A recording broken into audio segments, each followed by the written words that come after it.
सुना था कि जुल्म करने वाले से बड़ा जुल्म सहने वाला होता है और यह बात 100% सच है। सच्चाई आंखों के सामने होते हुए भी अगर कोई खामोश रहे तो उसे क्या कहा जा सकता है? उसे बेवकूफ़ कहते हैं। आज हमारे भारत देश में ऐसे बेवकूफ़ों की संख्या लगभग 80% है जो कि अपनी ज़िंदगी झूठ के सहारे जीते हैं। सदियों से पहना हुआ इनका नकाब अब तक उतर नहीं पाया। अगर इनके सामने कोई सच्चाई की बात करे तो उसे लोग क्या कहते हैं? अरे तुम लोग कैसे हो? दूसरों की इज्जत क्या करो भाई। लेकिन ये महाशय दूसरों को जिंदा दफना देते हैं और वह दूसरों से खामोशी की उम्मीद करते हैं। वाह रे वाह, क्या है इनका न्याय। अयोध्या का मामला सामने आया और उसमें से बुद्ध सामने आए, मगर पूरी तरह से नहीं, क्योंकि नकली भेड़िए यह होने नहीं देंगे। अगर ऐसा हुआ तो इन नकली भेड़ियों को बहुत ज़ोरों का झटका मिलेगा। खैर, अयोध्या का माहौल गरमाया हुआ है, लेकिन अयोध्या जैसी बेमिसाल बौद्ध विरासत हमारे आंखों के सामने होते हुए भी हम कुछ नहीं कर पा रहे हैं, जो कि यह पूरी तरह से इन बेवकूफ़ों के कब्ज़ों में है। तो आज का यह वीडियो बहुत ही ज़्यादा महत्वपूर्ण है। आपसे निवेदन है कि इस वीडियो को ज़्यादा से ज़्यादा शेयर करें। हम बात कर रहे हैं झारखंड के इटखोरी के भद्रकाली मंदिर के बारे में। शायद बहुत ही कम लोगों को इस मंदिर के बारे में जानकारी होगी। इस मंदिर के नाम से आपको ऐसे लग रहा होगा कि यह हिंदू देवी का मंदिर है, लेकिन आप गलत हो। झारखंड में इतिहास से जुड़े कई सारे साक्ष्य हैं, जिनमें से कुछ सामने आए और बहुत से तथ्य आज भी शोध प्रचार प्रसार के अभाव में लोगों से दूर है। झारखंड के चतरा जिले में रांची गया मार्ग पर स्थित चौपारण से 16 किलोमीटर की दूरी पर है यह भद्रकाली मंदिर, जिसे इटखोरी के भी नाम से जानते हैं। आमतौर पे इस मंदिर को हिंदू, जैन, बौद्ध मंदिर के नाम से प्रसार किया जाता है। अब आप देख सकते हैं कि चाहे वो झारखंड हो, चाहे वो महाराष्ट्र हो, चाहे वो जगन्नाथपुरी का मंदिर हो और चाहे वो दक्षिण भारत के मंदिर हों, सभी जगह केवल बौद्ध विहारों को कब्जा करके बुद्ध की मूर्तियों को काल्पनिक मूर्तियों से बदल दिया गया। और ये बात हर जगह लागू होती है। लेकिन ऐसा क्यों हुआ? क्या इसके पीछे हमारी कुछ गलतियाँ थीं? हमारी गलतियाँ ये थी कि हमने ब्राह्मणों पर अति विश्वास कर लिया, और अति विश्वास का परिणाम तो देखिए बुरा होता ही है। और ब्राह्मणों ने जब हमारा काफ़ी अधिक नुकसान कर लिया, तब हम उनकी चाल को समझ पाए, और यही आज हो रहा है। आज जो बहुजन है मूर्खता में इन ब्राह्मणों के पिछलग्गू बने हुए हैं। जिस तरीके से ब्राह्मण कर्मकांड कराते हैं, ये उसी तरीके से कार्य करते हैं। आज तो इन्हें बुद्ध की, शायद बुद्ध को ये जानते तक नहीं है। जो इनकी आज की जनरेशन है, जो कभी बौद्धमय भारत का अंग हुआ करती थी, उसकी जनरेशन को ये पता ही नहीं है कि बुद्ध कौन है और बुद्ध ने क्या किया। और वो राम का देखिए कि राम और रावण के बारे में तो एक छोटे से छोटा बच्चा भी बता देगा, क्योंकि इतना प्रचार किया जाता है, सीरियलों के द्वारा हो, अखबार के माध्यम से हो, रामलीलाओं का मंचन करके, कार्टून वगैरह बना करके इतना अधिक प्रचार रामायण का कर दिया गया है। और अगर किसी 65 साल के व्यक्ति से भी बुद्ध के बारे में पूछा जाए तो वो भी शायद ना बता पाए। स्थिति यहाँ तक आ गई है कि 10 साल का बच्चा रामायण के बारे में बता सकता है और एक 60 और 50 साल का व्यक्ति बुद्ध के बारे में भी ठीक से नहीं बता पाता। तो ये केवल एक दुष्प्रचार का ही कारण है, और ये दुष्प्रचार किया है मीडिया के द्वारा, टेलीविज़न के द्वारा, राजनीति में आकर नेताओं के द्वारा। और टेलीविज़न का तो देखिए, एक टेलीविज़न का सीधा संबंध सत्ता से ही है, क्योंकि टेलीविज़न जितने भी खुले हुए हैं वो एक बड़े ही कॉरपोरेट घराने के खुले हुए हैं, और कॉरपोरेट घराने का सीधा संबंध भारत के राजनेताओं से है। तो राजनेता जिस दिशा में आप घुमाना चाहेंगे, जिस दिशा में टेलीविज़न मीडिया को घुमाना चाहेंगे और जो दिखाना चाहेंगे वो वही दिखाएंगे। सीधी सी बात है। अगर ऐसा कोई चैनल नहीं दिखाता है तो आप इन राजनेताओं को गुस्सा कभी देखिएगा। तो अलग से आपको कुछ भी देखना हो तो आप टेलीविज़न पर नहीं देख सकते। ये सीधी सीधी बात है कि आप टेलीविज़न पर अपनी पसंद का कुछ नहीं देख सकते। सब आपको कॉरपोरेट के हिसाब से ही चलना होगा, क्योंकि कॉरपोरेट को पूंजी मिलती है, कॉरपोरेट को पूंजी मिलती है सत्ता के इसके मनचाहे नेताओं के सत्ता में आने के बाद, और उसी पूंजी से ये सत्ता के नेताओं को चंदा देता है। जैसे हमारे प्रधानमंत्री मोदी जी हैं, इनको अधिकतर चंदा जो है अनिल अंबानी और मुकेश अंबानी से मिलता है। इसलिए आज इन्होंने अनिल अंबानी और मुकेश अंबानी को ऐसी स्थिति में लाके खड़ा कर दिया है कि देश में आफत है, देश में विपत्ति है, कोरोना का एक कोरोना का महामारी चल रही है, उसके बावजूद भी अंबानी की संपत्ति में दिन दूनी रात चौगुनी तरक्की हो रही है और अंबानी जो हैं अब विश्व के एक बड़े बिजनेसमैन होने की ओर अग्रसर हैं। तो इस तरीके से ये सब प्रचार का ही कमाल है।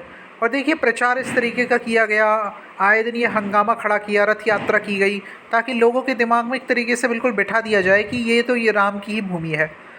इसलिए तो ये सब कुछ हुआ। रथ यात्रा वरना करने का ध्येय क्या था? देखिए सच्चाई तो कभी छुपते नहीं है और आज भी नहीं छुपी। जब खुदाई की गई तो वहाँ से बौद्ध अवशेष मिले जिन्हें क्रेशर में डाल करके रेत बना दिया जा रहा था। इस पर कई बौद्ध भिक्षुओं ने आपत्ति भी जताई, लेकिन जिस तरीके से पुष्यमित्र शुंग के शासनकाल में बौद्धों का कत्लेआम हो जाता था, उनकी कुछ सुनी ही नहीं जाती थी, ठीक वैसा ही इस समय हो रहा है। क्योंकि इस समय भी सत्ता जो है एक ब्राह्मणवादी जो संगठन है आरएसएस उसके मोहरे नरेंद्र मोदी के पास है और मुख्य रूप से सत्ता आरएसएस ही चला रहा है। तो इसलिए कोई भी अर्जी हमारी बिल्कुल सुनी ही नहीं जाएंगी। भले ही सुप्रीम कोर्ट कितना भी दावा कर ले कि हम संवैधानिक लोग हैं, लेकिन इनके कार्यकाल में सुप्रीम कोर्ट भी इनकी कठपुतली ही हैं और वो बौद्धों की कोई अर्जी ना सुनकर सीधे राम मंदिर के निर्माण के कार्य का आदेश देंगे, जैसा कि पहले हुआ भी। रंजन गोगोई जी जो चीफ जस्टिस थे, अपने कार्यकाल को इसी फैसले के संग समाप्त करना चाहते थे कि राम जन्मभूमि का जो निर्णय दिया जाए वो हिंदुओं के पक्ष में दिया जाए। तो देखते हैं कि आगे कौन कौन सी मूर्तियाँ ऐसी हैं जिनको भगवान बुद्ध के से बदल दिया गया, काल्पनिक मूर्तियाँ, ये इस वीडियो में बताया जा रहा है। लेकिन आप ही इस मंदिर का नज़ारा देखोगे तो आपके पैरों तले की ज़मीन निकल जाएगी। दरअसल इस मंदिर में पाई जाने वाली हर एक प्राचीन वास्तु बौद्ध धर्म की विरासत है, ना ही हिंदू से और ना ही जैनों से जुड़ी है। यह देखकर भारतीय पुरातन विभाग पर घिन आती है और इन बेवकूफ़ों पर दया आती है जो बुद्ध को देवी बनाकर अपना पेट पाल रहे हैं। तो चलिए लेते हैं इस मंदिर की पूरी जानकारी। अगर हम इस परिसर को गौर से देखें तो इस मंदिर में सिर्फ बौद्ध वास्तु छोड़कर सभी काल्पनिक महाशय अभी निर्माण किए हुए दिखाई देते हैं, क्योंकि इस मंदिर में हम कदम रखते ही यह दिखाई पड़ेगा कि जिसे भद्रकाली देवी बनाकर पूजा जा रहा है, दरअसल वह बोधिसत्व अलोकितेश्वर बुद्ध की प्रतिमा है। अलोकितेश्वर तथा पद्मपानी यह बोधिसत्व है जो करुणा के प्रतीक माने जाते हैं, जिन्होंने अपने जीवन अवस्था में 10 पारमिताओं का ग्रहण किया था। जिंदगी भर लोगों में विचारों में परिवर्तन कर लोगों को प्रेम, करुणा, मैत्री इस महान तत्वों का ध्यान दिया था। अवलोकितेश्वर की प्रतिमा अक्सर अपने हाथ में कमल का फूल लिए हुए दिखाई जाती है, जो कि इस प्रतिमा में आप साफ तौर पर देख सकते हो। अवलोकितेश्वर तथा पद्मपानी यह प्रतीकात्मक बोधिसत्व है। बोधिसत्व स्त्री या पुरुष कोई भी हो सकता है, क्योंकि बुद्ध धर्म में स्त्री पुरुष समानता का सर्वाधिक ग्रहण किया गया है। महायान साहित्य साधर्म पुंडरीक ग्रंथ में अवलोकितेश्वर के बारे में बहुत से संदर्भ है। ऐसे कहा जाता है कि महाराष्ट्र में जो पंढरपुर में पुंडरीक की प्रतिमा है यानी कि मूर्ति है, वह भी बोधिसत्व अवलोकितेश्वर की मूर्ति है। कई चैत्य स्तूपों, लेनियों तथा प्राचीन बुद्ध विहारों के प्रवेश द्वार पर बोधिसत्व अवलोकितेश्वर की प्रतिमाएं और मूर्तियां चिन्हित की गई है। कई प्राचीन गुफाओं में स्त्री के रूप में अवलोकितेश्वर की मूर्तियां बनाई गई है। वज्रपानी यह भी एक प्रतीकात्मक बोधिसत्व है। अनेक मारों को यानी कि मानवीय दुखों को खत्म कर बुद्ध पद पर विराजमान बोधिसत्व को वज्रपानी कहा जाता है। पद्मपानी की मूर्तियां इतनी मोहक और सुंदर है कि कोई भी उसे देख आश्चर्यचकित होता है। बुद्ध के निब्बान के पश्चात बुद्धिज्म में अनेक सेक्ट बने और उसमें इतिहास का विपर्यास हुआ। अब चलते हैं इस मंदिर के सबसे रहस्यमय शिवलिंग के पास। इसे देखकर आप हैरान जरूर हो जाओगे। मंदिर परिसर के अंदर स्थित है काटेश्वर महादेव। काटेश्वर नाथ महादेव के सर से अनवरत गंगा जल की धारा प्रवाहित होती है। तो उड़ गए ना आपके होश? तो यह कोई शिवलिंग नहीं है, यह बौद्ध स्तूप है। यह भूमि से 5.5 फीट पर बलुआ पत्थर से निर्मित है और 8 फीट का गोला रूप है। इसमें तथागत बुद्ध की 631 प्रतिमाएं हैं जो बौद्ध संस्कृति का सबसे महत्वपूर्ण हिस्सा है। ये हुआ शिवलिंग का सच। बढ़ते हैं इस वीडियो के चरम सीमा पर। आपने कभी चोर को चोरी कबूल करते हुए सुना है? आमतौर पर बहुत ही कम, लेकिन यहाँ चोरी इसलिए कबूल की जा रही है ताकि इनका झोला कभी कम ना पड़े, इसलिए। दरअसल यह किसी भी कोने से मंदिर नहीं लगता, क्योंकि सारी प्राचीन वस्तुएं सिर्फ बौद्ध की है। बाकी नाम और काम के लिए हिंदू और जैन का उल्लेख किया गया है। यहाँ पर जो प्राचीन वस्तु संग्रहालय है, जिसमें प्राचीन बुद्ध काल के लगभग सारे के सारे बौद्ध स्तूपा, बुद्ध धम्म की विरासत हमें बिखरी पड़ी नजर आती है। इसे देखने के लिए मंदिर संस्थान 5 रुपए लेता है। यह नज़ारा जब आंखों के सामने आता है तो भारतीय पुरातन विभाग नज़रों के सामने आता है और इतना कुछ करने का मन करता है, लेकिन बुद्ध की विचारधारा यह करने से रोकती है। लेकिन बुद्ध ने अन्याय सहने नहीं कहा, बुद्ध ने अन्याय के खिलाफ लड़ने सिखाया है। इस मंदिर के वास्तु संग्रहालय में वो सारी तमाम चीजें हैं जो बौद्ध गया और सारनाथ में दिखाई देती है। बेवकूफ़ों का यह कहना है कि तथागत बुद्ध यहाँ पर माँ देवी की आराधना के लिए आए थे। एक बार वे तपस्या में लीन थे। उसी समय उनकी मौसी गौतमी उनको खोजते हुए वहाँ आ गई। उन्होंने तपस्या में लीन गौतम बुद्ध को पुकारा, जिससे उनकी तपस्या टूट गई। इसके बाद वह घर नहीं जाकर बौद्ध गया चले गए।